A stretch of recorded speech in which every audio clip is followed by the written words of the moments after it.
ഗുരുകരണത്തിലേക്ക് സ്നേഹവന്ദനം.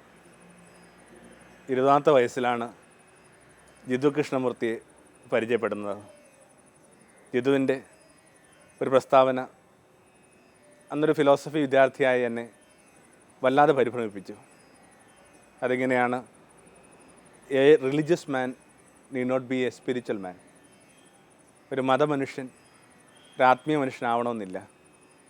മതപരമായ കാര്യങ്ങൾക്ക് വേണ്ടി ഒരുങ്ങിക്കൊണ്ടിരിക്കുന്ന, അത്തരം അനുഷ്ഠാനങ്ങൾക്ക് വേണ്ടി ചില പാഠങ്ങളിലേക്ക് പ്രവേശിച്ചു കൊണ്ടിരിക്കുന്ന ഒരു വൈദിക വിദ്യാർത്ഥിയെ അത് വല്ലാതെ പരിഭ്രമിപ്പിച്ചു, കുറച്ച് ഉലച്ചു കളഞ്ഞു.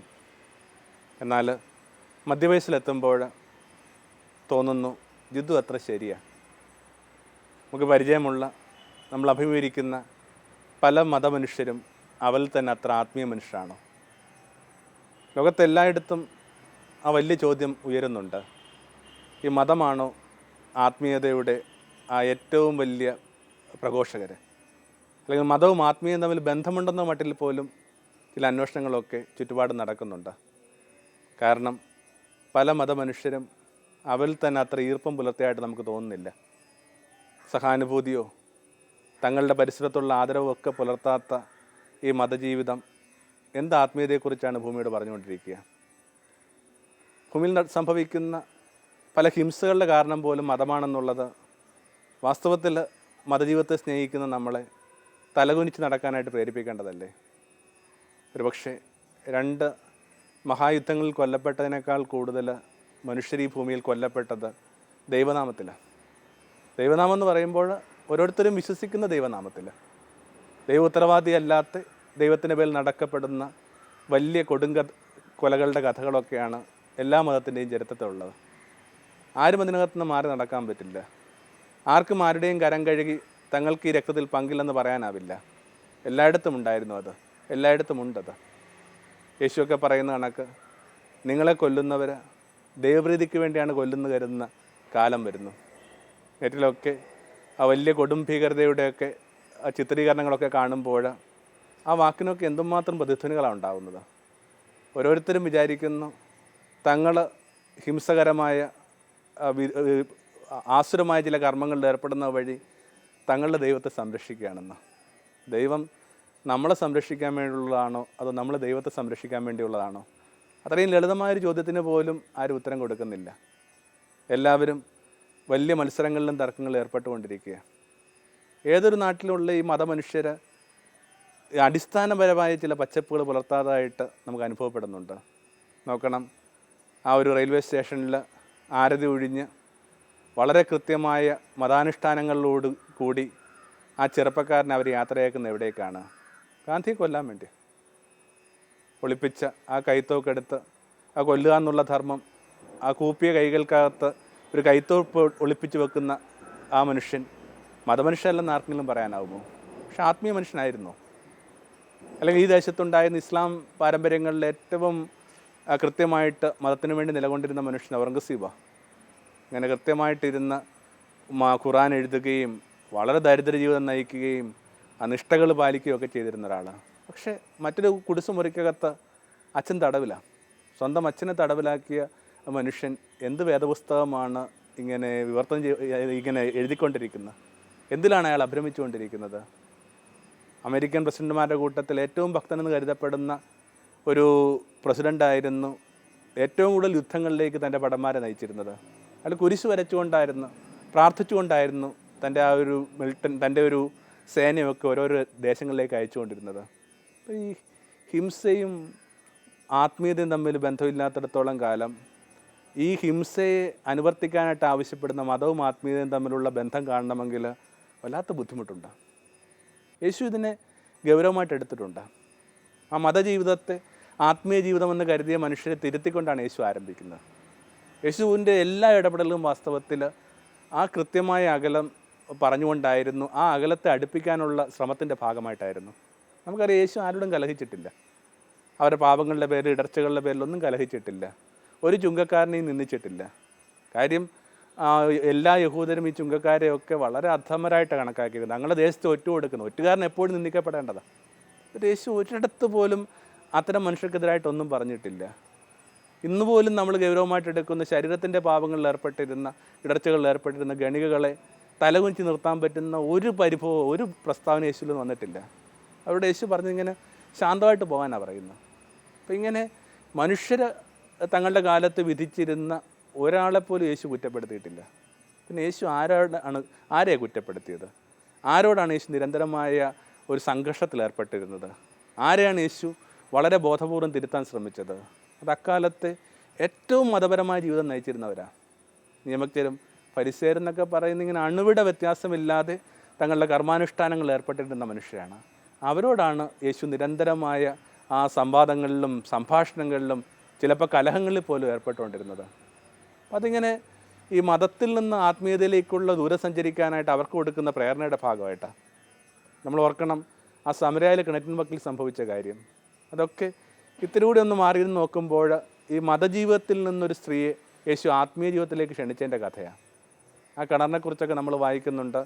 അവിടെ കിണറ്റിൻ ചുവട്ടിൽ വന്ന സ്ത്രീ പറയുന്നത് ഇങ്ങനെയാണ്: ഇത് യാക്കോബിൻ്റെ കിണറാണ്, ഇതിന് നല്ല ആഴമുണ്ട്.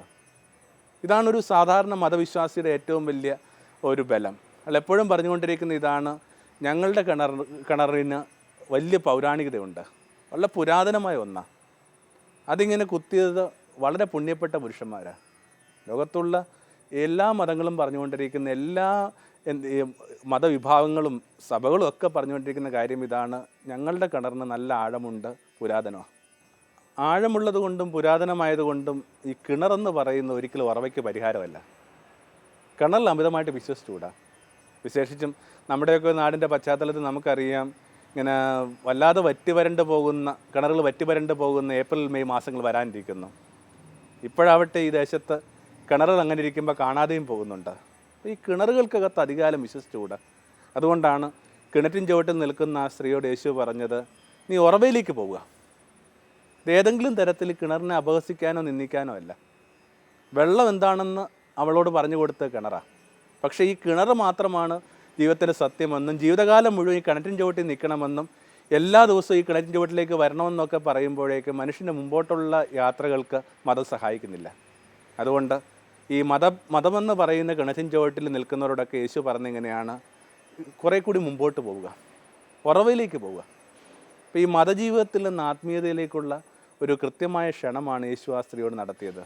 ആ സ്ത്രീ എന്നൊക്കെ പറയുന്നത് നമ്മുടെയൊക്കെ ഭാവനകളിൽ ഇത്തിരി ഇടറിയ സ്ത്രീയൊക്കെ ആയിട്ടാണ് നമ്മൾ അവളെക്കുറിച്ച് പറയുന്നത്. പക്ഷേ വേദപുസ്തകത്തിൽ ഏറ്റവും പ്രകാശമുള്ള സ്ത്രീയായിട്ട് നമുക്ക് അനുഭവപ്പെടുന്ന അവർ ചോദിക്കുന്നതൊക്കെ മതപരമായ കാര്യങ്ങളാണ്.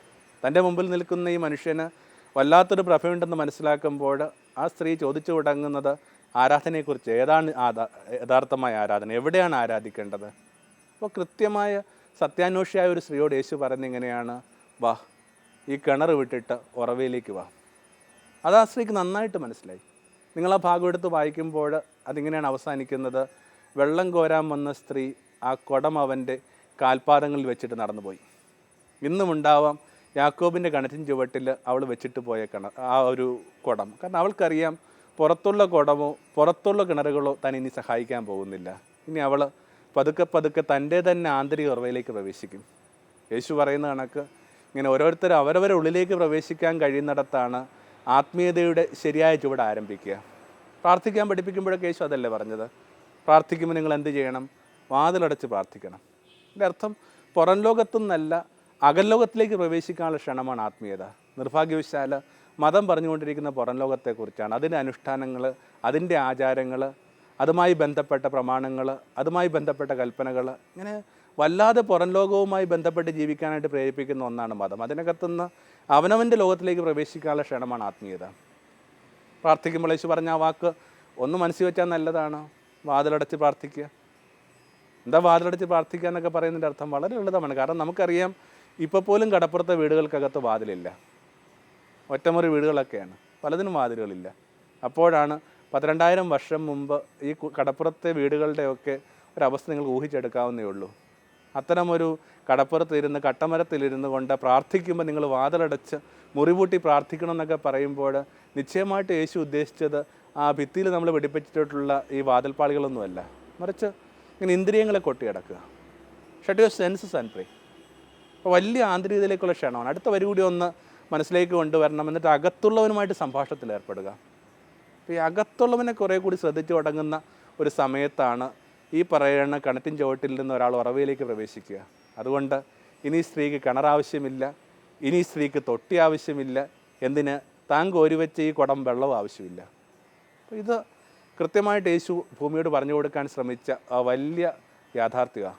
മതജീവിതത്തിൽ നിന്ന് നിങ്ങൾ കുറേ കൂടി ആന്തരിക ജീവിതത്തിലേക്ക് സഞ്ചാരം ആരംഭിക്കേണ്ടതുണ്ട്. യേശുവിൻ്റെ ആദ്യത്തെ അത്ഭുതം എന്താണ്? കാനായിലെ ആ കൽഭരണികൾ, ജലത്തിൻ്റെ കൽഭരണികൾ യേശു അതിനകത്ത് ഇങ്ങനെ വെള്ളം വീഞ്ഞാക്കിന്നൊക്കെ ഉള്ള അത് എന്താ അതിൻ്റെ സൂചന? ആ ഭാഗം വായിക്കുമ്പോൾ അതിനകത്ത് കൃത്യമായിട്ട് പറയുന്നുണ്ട്, മതപരമായ ക്ഷാളനത്തിന് വേണ്ടി കരുതി വെച്ചിരുന്ന കൽഭരണികൾ. അതിങ്ങനെ ഒരു ഭക്ഷണം കഴിക്കുമ്പോൾ കൈ കഴുകുക എന്ന് പറയുന്ന ഒരു സാധാരണ കാര്യത്തിന് വേണ്ടി വെച്ചിരുന്നതല്ല, മറിച്ച് ചിട്ടയായ കൃത്യമായ അനുഷ്ഠാനങ്ങളുടെ ഭാഗമായിട്ട് വെച്ചിരിക്കുന്ന കുടമാണ് അത്. കാരണം ഓരോരോ കാര്യങ്ങൾ ചെയ്യുന്നതിനേക്കാൾ മുമ്പ്, കഴുകുന്നതിനേക്കാൾ മുമ്പ് ഒത്തിരി നിയമങ്ങൾ യഹൂദർക്കുണ്ടായിരുന്നു. അപ്പോൾ മതാചാരങ്ങളുടെ ഒരു കൽഭരണിയാണ് അത് വാസ്തവത്തിൽ. യേശു അതിനെ പ്രാർത്ഥിച്ച് എന്താക്കി മാറ്റുന്നു? വീഞ്ഞാക്കി മാറ്റുന്നു. വെള്ളം എന്ന് പറയുന്നത് ഇങ്ങനെ പ്യൂരിഫൈ ചെയ്യാൻ വേണ്ടിയാണ്.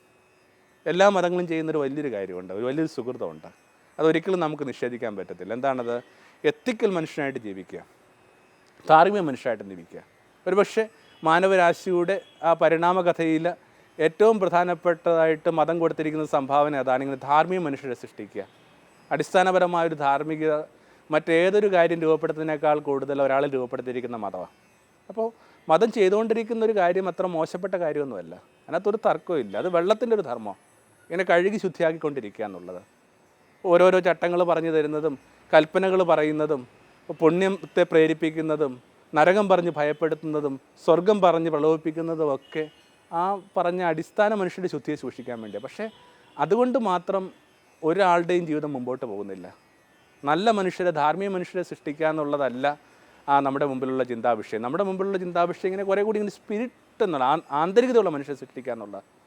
പലപ്പോഴും ഈ ധാർമ്മിക മനുഷ്യന് ഈ ആന്തരിക ജീവിതം വേണമെന്നില്ല. അപ്പം അതിനകത്ത് ഈ വെള്ളത്തെ വീഞ്ഞാക്കുന്ന വഴിയായിട്ട് ഈ വെള്ളമെന്ന് പറയുന്ന ധാർമ്മിക ജീവിതത്തെ യേശു ഇങ്ങനെ അനോയിൻറ്റഡ് ആക്കിക്കൊണ്ടിരിക്കുക, നൊരയുന്നൊന്ന്. അപ്പോസ്തലന്മാരെ കുറിച്ചൊക്കെ അവരുടെ കാലം പറഞ്ഞ അത് തന്നെയാണ്. വീഞ്ഞെന്ന് പറയുന്നത് എപ്പോഴും പൊതുനിയമത്തിൽ ഇങ്ങനെ പരിശുദ്ധാത്മാവിൻ്റെ പ്രതീകമാണ്. പെന്തക്കോസ്ത ദിവസം അപ്പോസ്തലന്മാരുടെ പ്രഭാഷണവും അവരുടെ ജസ്റ്റേഴ്സും അവരുടെ ഇടപെടലും ഒക്കെ കണ്ടു കഴിഞ്ഞപ്പോൾ നാട്ടുകാർ പറഞ്ഞൊരു സ്റ്റേറ്റ്മെൻ്റ് ഉണ്ട്, ഈ മനുഷ്യർ വീഞ്ഞു കുടിച്ചവരെ കണക്കിരിക്കുന്നു. കാരണം ഇവരുള്ളിൽ എന്തോ നൊരയുന്നുണ്ട്. ആ നൊരയുന്ന ആന്തരിക മനുഷ്യൻ, മറ്റുള്ളവരെ വിസ്മയിപ്പിക്കുന്ന ആന്തരിക മനുഷ്യൻ, അവനവൽ തന്നെ തൃപ്തിയും ആനന്ദവും അനുഭവിക്കുന്ന ആന്തരിക മനുഷ്യൻ, അതിലേക്കുള്ള ഒരു ക്ഷണമായിരുന്നു യേശു എല്ലാ കാലങ്ങളും ഉയർത്തിക്കൊണ്ടിരുന്നത്. സമരക്കാരൻ്റെ കഥ പറയുമ്പോൾ നമ്മൾ സമാനമായ ചില ഭാഗങ്ങളൊക്കെ ഒന്ന് എടുത്തൊന്ന് കാണാനായിട്ട് ശ്രമിക്കുകയാണ്. ഈ മതമനുഷ്യനിൽ നിന്നും ആത്മീയ മനുഷ്യനിലേക്കുള്ള സഞ്ചാരത്തിൻ്റെ ഭാഗമായിട്ട് സമരക്കാരൻ്റെ കഥയ്ക്കകത്തൊക്കെ യേശു പറയാൻ ശ്രമിക്കുന്നതാണ്. ആ കഥയ്ക്കകത്ത് ആ കഥയിൽ ഏറ്റവും മോശപ്പെട്ടവരായിട്ട് യേശു ചിത്രീകരിക്കുന്നത് മതജീവിതമുള്ള രണ്ടുപേരെ, ഒരു പുരോഹിതനെയും ലേവിയെയും. രണ്ടുപേരിങ്ങനെ പള്ളിയുമായിട്ട് ബന്ധപ്പെട്ട് ജീവിക്കുന്നവരാണ്. എന്തുകൊണ്ടാണ് അവരിങ്ങനെ വഴി കടന്ന് ഈ മനുഷ്യനെ തൊട്ടില്ല? വഴി കടന്ന ഈ മൃതപ്രായനായ മരണത്തോടടുത്ത് നിൽക്കുന്ന ഈ മനുഷ്യൻ എന്ത് പറ്റിയെന്ന് അവർ ആകുലപ്പെടാൻ എന്തുകൊണ്ടാണ്? അതിന് കൊടുക്കുന്ന വിശദീകരണം ഇതാണ്, മതപരമായ ഒരു ആചാരം ചെയ്യാനായിട്ട് പോകുന്ന രണ്ടുപേരാണത്. നമ്മുടെ ഭാഷയിൽ ഇങ്ങനെ പള്ളി കുർബാനയ്ക്ക് പോകുന്ന രണ്ടുപേരാണ്. പക്ഷേ അവരിങ്ങനെ ഈ മൃതശരീരത്തെ തൊട്ട് കഴിഞ്ഞാൽ പിന്നെ അതിൻ്റെ പേരിൽ അവർക്ക് വലിയ അശുദ്ധി ഉണ്ടാകും. പിന്നെ കുറേ ദിവസങ്ങളിലേക്ക്, കൃത്യമായ ദിവസങ്ങളൊക്കെ പറയുന്നുണ്ട്, കുറേ ദിവസങ്ങളിലേക്ക് അവർക്ക് പിന്നെ ഈ പള്ളിയിൽ ഒരു കാര്യവും ചെയ്യാൻ പറ്റത്തില്ല. അപ്പോൾ തൊട്ട് മുമ്പിൽ വരുന്ന പ്രതിസന്ധി ഇതാണ്, ഈ പള്ളിയിലെ കാര്യങ്ങൾ ചെയ്യണോ അതോ ഈ മനുഷ്യൻ്റെ ജീവിതത്തിൽ ഇടപെടണോ? എന്നിട്ട് അവർ തീരുമാനിച്ചു തങ്ങളുടെ മതജീവിതം മുമ്പോട്ട് പോകട്ടെ, മനുഷ്യൻ അവൻ്റെ കാര്യം ദൈവത്തിന് വിട്ടുകൊടുക്കുക, പിന്നെ വഴിയിലൂടെ വരുന്ന അത്ര മതപരമായ ജീവിതമില്ലാത്തൊരു സമരക്കാരൻ അവൻ്റെ ജീവിതം നോക്കട്ടെ. ആ കഥയ്ക്ക് ആ തുടർച്ചകൾ ഉണ്ടായിക്കൊണ്ടിരിക്കുക. ആ മനുഷ്യനിലേക്ക് കേന്ദ്രീകരിക്കുന്നതിന് പകരമായിട്ട് തങ്ങളുടെ അനുഷ്ഠാനങ്ങൾ കൊണ്ട് തൃപ്തിപ്പെടുത്താവുന്ന ഒരു ദൈവസങ്കല്പത്തെക്കുറിച്ചുള്ള ധാരണയിലാണ് ഈ മതജീവിതത്തിൽ പെട്ടുപോയ മിക്കവാറും മനുഷ്യർക്ക് പറ്റുന്ന പാളിച്ച. അതുകൊണ്ടൊക്കെയാണ് ആ ഒരു പ്രശസ്തമായ കഥ, നമുക്കൊക്കെ പരിചയമുള്ളൊരു കഥയുണ്ടല്ലോ, ഒരു കപ്പലിൽ ഇങ്ങനെ യാത്ര ചെയ്യുന്ന ഒരു ബിഷപ്പ് ഒരു ഇത്തിരി നേരം കപ്പലൊക്കെ വിശ്രമിക്കുന്നതിൻ്റെ ഭാഗമായിട്ട് ഒരു തുരുത്തിൽ ഇത്തിരി നേരം ഉണ്ട്. അവിടെ കുറച്ച് പേര് മീൻപിടുത്തക്കാരിരിപ്പുണ്ട്. അവരുടെ അടുക്കൽ ചെന്ന് കുറച്ച് നല്ല കാര്യങ്ങൾ പറയാമെന്ന് തീരുമാനിക്കുന്നു. അപ്പോൾ പറഞ്ഞു വരുമ്പോൾ അവർ ഇങ്ങനെ ക്രിസ്തീയ ധർമ്മം സ്വീകരിച്ച മനുഷ്യരാണ്. അത് വലിയ സന്തോഷം ഉണ്ടാക്കി തിരുമേനിക്ക്. അദ്ദേഹം പറഞ്ഞു, നിങ്ങൾക്ക് യേശുവിൻ്റെ പ്രാർത്ഥന അറിയാമല്ലോ, നമുക്ക് ഒരുമിച്ച് യേശുവിൻ്റെ പ്രാർത്ഥനയല്ല. അപ്പോൾ അവർ പറഞ്ഞു, ഞങ്ങൾക്ക് യേശുവിൻ്റെ പ്രാർത്ഥന അറിയാൻ പാടില്ല, യേശു പഠിപ്പിച്ച പ്രാർത്ഥന അറിയാൻ പാടില്ല. അപ്പോൾ വളരെ സമയമെടുത്തിട്ട് കൃത്യമായിട്ട് യേശു പഠിപ്പിച്ച പ്രാർത്ഥന തിരുമേനി അവർക്ക് പറഞ്ഞു കൊടുത്തു. ഒരു 3 മനുഷ്യരാണ്. എന്നിട്ട് അവരോട് ചോദിച്ചു, നിങ്ങൾ എത്രയും കാലം പിന്നെ എന്താ പ്രാർത്ഥിച്ചുകൊണ്ടിരുന്നത്? അവർ പറഞ്ഞു, ഞങ്ങളിങ്ങനെ 3 പേരും കൂടി ഇങ്ങനെ കൈകോർത്തിരുന്നിട്ട് ആകാശം നോക്കിയിട്ട് പറയും, ഞങ്ങൾ 3 പേര്, നിങ്ങൾ 3 പേര്, ഞങ്ങളോട് കരുണ ഉണ്ടായിരിക്കണമേ. തിരുമേനിക്കത് വലിയൊരു ദൈവനിന്ദയായിട്ട് അനുഭവപ്പെട്ടത്. ഞങ്ങൾ 3 പേര്, നിങ്ങളും 3 പേര്, ഞങ്ങളോട് കരുണ ഉണ്ടായിരിക്കണമേ. തിരുമേനി അവരെന്ത് ചെയ്യുന്നുണ്ട്, അതിന് പേര് ശകാരിക്കുകയൊക്കെ ചെയ്തിട്ട് കൃത്യമായിട്ട് ഈ പ്രാർത്ഥനയൊക്കെ പഠിപ്പിച്ച് വിട്ടും. കുറേ വർഷങ്ങൾക്ക് ശേഷം വീണ്ടും ആ കപ്പൽ ആ വഴിയിലൂടെ പോകുമ്പോൾ, ഈ തുരുത്തിൻ്റെ ഇടയിലൂടെ പോകുമ്പോൾ ബിഷപ്പ് ഓർത്തു, ഇവിടെ ഇങ്ങനെ കുറച്ച് 3 മനുഷ്യരെ താൻ പരിചയപ്പെടുകയും അവരെ കൃത്യമായ പ്രാർത്ഥനകളിലോട്ടൊക്കെ പഠിപ്പിക്കുകയൊക്കെ ചെയ്തൊരു ഓർമ്മയുണ്ട്. അതൊക്കെ ഇങ്ങനെ ആലോചിച്ചുകൊണ്ടിരിക്കുമ്പോൾ കണ്ടു, ഈ 3 മുക്കുവരെ ഇങ്ങനെ കടലിന് മീതെ നടന്നു വരിക.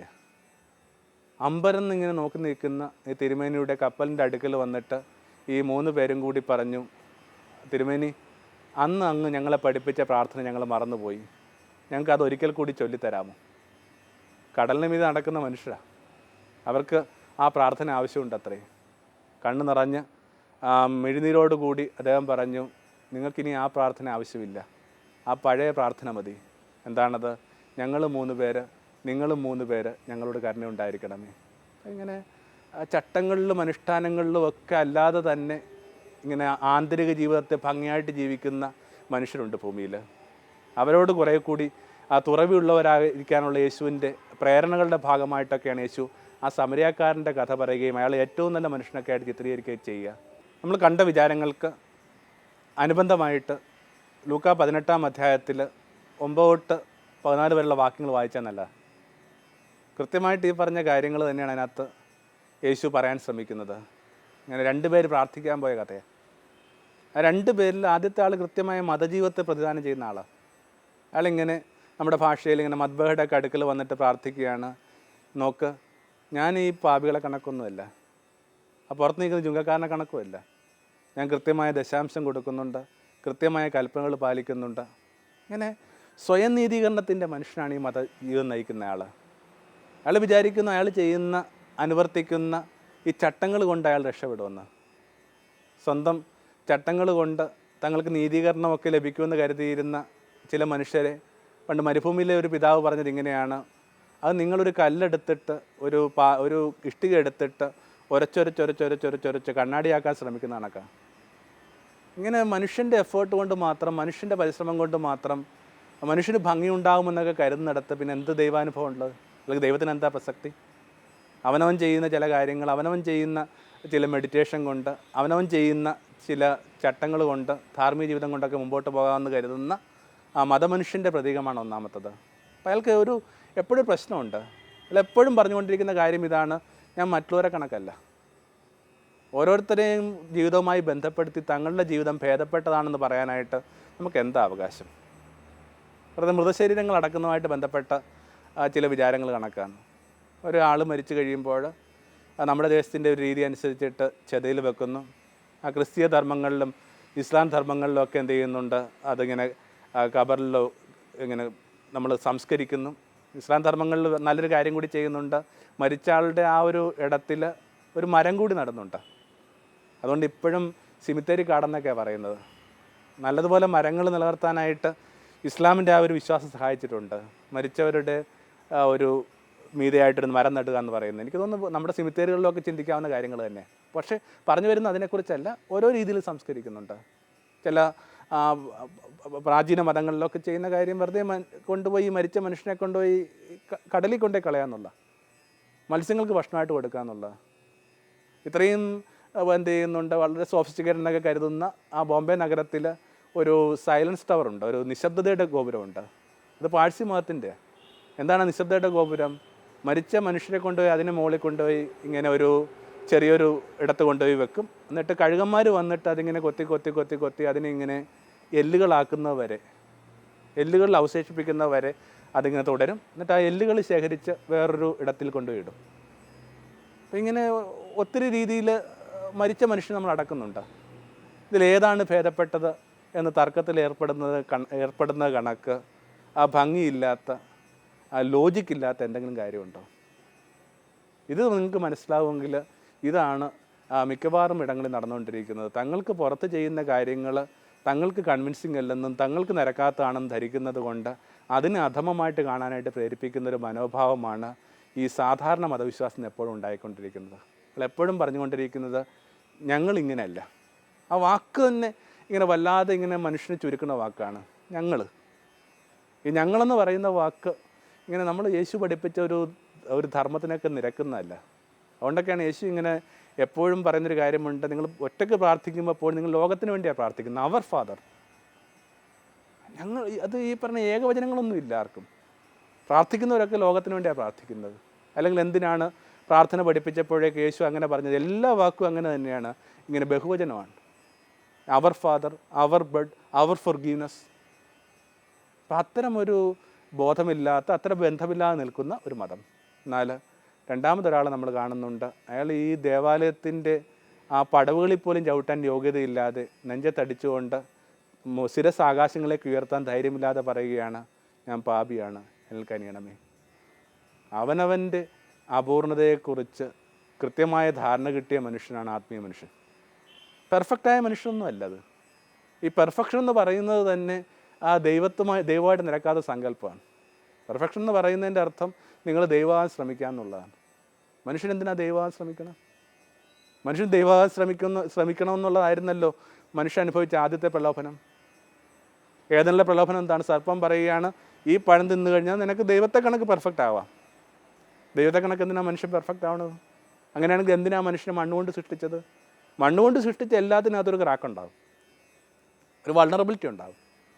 പക്ഷെ ആ ഒരു വിടവിലൂടെ, ആ ഒരു ക്രാക്കിലൂടെ, ആ മനുഷ്യൻ്റെ സങ്കല്പം അനുസരിച്ചിട്ട് ആ ഒരു മുറിവിലൂടെയൊക്കെയാണ് ദൈവം പ്രവേശിക്കുന്നതെങ്കിലോ? ദൈവത്തിന് പ്രവേശിക്കാനായിട്ടുള്ള ചില മേഖലകളാണ് ഈ മനുഷ്യൻ്റെ പരിമിതികളും അവൻ്റെ പരാജയങ്ങളും അവൻ്റെ തകർച്ചകളും അവൻ്റെ പാപവുമൊക്കെ. അതിനകത്ത് ഇല്ലെന്ന് നടിക്കേണ്ട കാര്യമില്ല, ഏറ്റുപറയാന്നുള്ള പ്രധാനം. ഞാൻ വൾണറബിളായൊരു മനുഷ്യനാണ്. ഇംപെർഫെക്റ്റായ മനുഷ്യർക്ക് ആ ദൈവത്തിന് വേണ്ടിയുള്ള നിലവിളിയാണ് ശരിയായ ആത്മീയത. ഇംപെർഫെക്റ്റായ മനുഷ്യരാണ്. അങ്ങനെ ഒരു പെർഫെക്റ്റ് ആയിരിക്കുക എന്ന് പറയുന്നതിനകത്ത് വലിയ കാര്യമൊന്നുമില്ല. ആ ഒരു കഥയ്ക്ക് എന്തൊരു സെൻസുള്ളതാണ്. ഒരു കൃഷിക്കാരന് 2 കുടം ഉണ്ടായിരുന്നു. ഒരു കുടം എന്ന് പറഞ്ഞാൽ വളരെ പെർഫെക്റ്റായ ഒരു കുടമാണ്, ഒരു പൊട്ടും പൊടിയൊന്നും ഇല്ല. മറ്റേതിങ്ങനെ ഇങ്ങനെ ഒരു വിള്ളൽ വീണ കുടമാണ്. മറ്റേ വടക്കേനിലേക്ക് നമ്മൾ കാണുന്ന രീതിയുണ്ട്, കമ്പിന് 2 വശങ്ങളിലായിട്ട് ഈ കുടം കെട്ടിയിട്ടാണ് ഇങ്ങനെ വെള്ളം എടുത്ത് പുഴയിൽ നിന്ന് വയലിലേക്ക് കൊണ്ടുവരിക. അപ്പോൾ ഇയാൾ ഈ പുഴയിൽ നിന്ന് വയലിലേക്ക് വെള്ളം കൊണ്ടുവരുമ്പോൾ ഈ കൊണ്ടുവരുന്ന വെള്ളത്തിൻ്റെ ഒരു 4/1 പോലും വയലിലെത്തണില്ല. ഇതൊക്കെ ഇങ്ങനെ ചോർന്ന് പോയിക്കൊണ്ടിരിക്കും. അപ്പോൾ സാധാരണഗതിയിൽ സ്വാഭാവികമായിട്ട് ഈ പറയുന്ന ചിന്നിയ കുടത്തിന് വലിയ സങ്കടം വരിക. ചിന്നിയ കുടം പറയുകയാണ്, നീ എന്നെ ഉപേക്ഷിച്ച് കളാം, കാരണം നീ ആഗ്രഹിക്കുന്ന കണക്കൊന്നും ചെയ്യാൻ എനിക്ക് പറ്റുന്നില്ല. നീ കോരിയെടുക്കുന്ന വെള്ളത്തിൻ്റെ 4/1 പോലും എൻ്റെ ഈ വിള്ളൽ കൊണ്ട് എനിക്ക് ഈ വയലിൽ കൊണ്ടുവരാനായിട്ട് പറ്റണില്ല. അങ്ങനെ ആത്മനിന്ദയിൽ എന്നെ ഉപേക്ഷിച്ച് കളയാനായിട്ട് ഈ ചിന്നിയ കുടം പറയുമ്പോൾ യജമാനൻ ആ ചിന്നിയ കുടത്തോട് പറഞ്ഞത് ഒന്ന് മാത്രമേ ഉള്ളൂ, ചിന്നിയ കുടമേ, നീ വന്ന വഴിത്താര ഒന്ന് നോക്ക്. ചിന്നിയ കുടം ആദ്യമായിട്ട് അത് വന്ന വഴിത്താര, കാരണം 2 കുടങ്ങൾക്ക് 2 വഴിയുണ്ടല്ലോ. അതാദ്യമായിട്ട് താൻ വന്ന വഴിത്താര നോക്കുമ്പോൾ അത് മുഴുവൻ ഇങ്ങനെ പൂവിട്ടിരിക്കുക. എന്നും പല നേരങ്ങളിൽ ഇങ്ങനെ വെള്ളം വീണ് ആ മണ്ണ് നല്ല ഈർപ്പമുള്ള മണ്ണാണ്. അതിനകത്ത് നിറയെ പൂക്കളൊക്കെ വിടർന്നിട്ടുണ്ട്. ഈ ഒരു കഥ തരുന്നൊരു ആശ്വാസമുണ്ട്. പലപ്പോഴും നമ്മൾ പരിപൂർണ്ണമെന്ന് കരുതുന്ന മനുഷ്യർ, ആ കൃത്യമായ ഈ ധാർമ്മിക ജീവിതവും മതജീവിതവും ഉണ്ടെന്ന് കരുതുന്ന മനുഷ്യരൊന്നും തങ്ങളുടെ കാലത്തെ ഭംഗിയുള്ളതാക്കിയിട്ടില്ല. എന്നാൽ തങ്ങളുടേതായ ബലഹീനതയുള്ള മനുഷ്യർ, ചിലപ്പോൾ മദ്യപിക്കുന്നൊരു മനുഷ്യൻ, ചിലപ്പോൾ വല്ലാതെ ശോഭിക്കുന്നൊരു മനുഷ്യനൊക്കെ തങ്ങളുടെ കാലത്ത് എത്ര ഭംഗിയുള്ളതാക്കി മാറ്റിയിട്ടുണ്ട്. അപ്പോൾ വിണ്ട് തുടങ്ങി അല്ലെങ്കിൽ ചിഹ്ന കുടങ്ങൾക്ക് ദൈവസന്നിധിയിൽ പ്രസക്തി ഉണ്ടെന്നുള്ളൊരു പാഠമാണ് യേശു പറയാൻ ശ്രമിച്ചത്. അതുകൊണ്ടാണ് യേശു എപ്പോഴും പറഞ്ഞത്, എനിക്ക് ആവശ്യം ആരോഗ്യമുള്ളവരല്ല, രോഗികളെ. അയാൾ വൈദ്യനായിരുന്നു. വൈദ്യൻ എന്ന നിലയിൽ ആ മഹാവൈദ്യൻ എപ്പോഴും അന്വേഷിച്ചിരുന്നത് ഇങ്ങനെ ഉള്ളിൻ്റെ ഉള്ളിൽ ഇങ്ങനെ ചിഹ്നകളുള്ള മനുഷ്യരായിരുന്നു, വ്യഥകളുള്ള മനുഷ്യരായിരുന്നു, മുറിവുകളുള്ള മനുഷ്യരായിരുന്നു, പരിക്കുള്ള മനുഷ്യരായിരുന്നു. അപ്പോൾ ആ പരിക്കിനെ റിയലൈസ് ചെയ്യുകയും ആ പരിക്കിൽ നിന്ന് പുറത്തു കടക്കാൻ എന്നെ സഹായിക്കണമെന്നുള്ള നിലവിളിയാണ് ശരിയായ പ്രാർത്ഥന. എന്നെ രക്ഷിക്കണമേ. അല്ലാതെ എന്താ പ്രാർത്ഥന? ഓരോ മനുഷ്യൻ്റെയും ഒരുതരം SOS സന്ദേശമാണ് പ്രാർത്ഥന എന്ന് പറയുന്നത്. കപ്പലൊക്കെ മുങ്ങിക്കൊണ്ടിരിക്കുമ്പോൾ അയക്കുന്നൊരു സന്ദേശമുണ്ടല്ലോ, ഞങ്ങളുടെ ആത്മാവിനെ രക്ഷിക്കണമേ. ഒരു 1500 വർഷമായിട്ടെങ്കിലും നമ്മുടെ ക്രിസ്ത്യൻ ആശ്രമങ്ങളിലൊക്കെ എല്ലാ പ്രഭാതത്തിലും മുഴങ്ങുന്ന ഒരു പ്രാർത്ഥനയുണ്ട്, O Lord come to our rescue. ഇങ്ങനെയാണ് ആശ്രമങ്ങളിലെ പ്രഭാത പ്രാർത്ഥന ആരംഭിക്കുന്നത്. ആശ്രമങ്ങളിലെ പ്രഭാത പ്രാർത്ഥന മാത്രമല്ല, ലോകത്തുള്ള എല്ലാ പ്രാർത്ഥനകളുടെയും സാരാംശം അതാണ്: O Lord come to our rescue. കണ്ട വിചാരങ്ങളെ ഒന്ന് വളരെ വേഗത്തിലൊന്ന് ചുരുക്കുകയാണ്. മതജീവിതവും ആത്മീയ ജീവിതവും തമ്മിൽ ഇങ്ങനെ ഒത്തുചേരാൻ പറ്റാത്ത വിധത്തിൽ, പാലം പണിയാൻ പറ്റാത്ത വിധത്തിൽ അകന്നു പോയിക്കൊണ്ടിരിക്കുന്നൊരു കാലത്തിൽ നമ്മൾ യേശുവിനെ കുറച്ചുകൂടി നന്നായിട്ട് വായിച്ചെടുക്കണം. യേശു എന്തിനാണ് നേരിട്ടത്? യേശു എന്തിലേക്കാണ് നമ്മളെ ക്ഷണിക്കുന്നത്? മതജീവിതം നയിച്ച മനുഷ്യരോട് യേശു എന്തിനാണ് കൺഫ്രണ്ട് ചെയ്തത്? ഒരൊറ്റ കാര്യത്തിന് വേണ്ടിയാണ്, അവരുടെ ആന്തരികതയിലേക്ക് പോകാനും കുറേ കൂടി ആഴപ്പെടാനും അങ്ങനെ പോവിടാനുമായിട്ട്. ഓരോരുത്തരോടും യേശു ആവശ്യപ്പെടുന്നുണ്ട്, നിങ്ങളിപ്പം നിൽക്കുന്ന കിണറിനെ ഉപേക്ഷിക്കാതെ തന്നെ ഉറവയിലേക്ക് പോവുക. ഒന്നിനെ ഉപേക്ഷിക്കാനായിട്ട് യേശു പറയുന്നില്ല. കാരണം ഇതൊക്കെ ഇതിൻ്റെ ഫസ്റ്റ് ചുവട, ആദ്യത്തെ ചുവട. അതുകൊണ്ടാണല്ലോ യേശു പറയുന്നത്, നിങ്ങൾ ഇന്നതിൻ്റെയൊക്കെ ദശാംശം കൊടുക്കുന്നു, എന്നിട്ട് നിങ്ങൾ കരുണയും സ്നേഹമൊക്കെ മറന്നു കളയുന്നു. നിങ്ങളിതൊക്കെ ചെയ്യണം, ഇതൊന്നും മറന്നു കളയാതെ. അപ്പോൾ ഒരു ആചാരവും അത്ര മോശമായ കാര്യമായിട്ട് വിചാരിക്കേണ്ട. ഒരു വേലി പൊളിക്കുന്നതിനേക്കാൾ മുമ്പേ ആ വേലി എന്തിന് കെട്ടിയെന്ന് കൂടി വിചാരിക്കുന്നതല്ല, എന്തെങ്കിലും ഒരു കാരണം ഉണ്ടാവും. അപ്പോൾ എല്ലാ ആചാരങ്ങളെയും അനുഷ്ഠാനങ്ങളും ഒക്കെ ഇങ്ങനെ അടിമുടി എറിഞ്ഞു കളയുക, അങ്ങനെ ഒരു അനാർക്കിലോട്ട് പോകുന്നതൊന്നും അല്ലേ പറയുന്നത്. പക്ഷേ ഇപ്പോൾ ഏർപ്പെട്ടുകൊണ്ടിരിക്കുന്ന മതജീവിതം എല്ലാത്തിൻ്റെയും സമ്പൂർണ്ണമായ ഉത്തരമല്ല.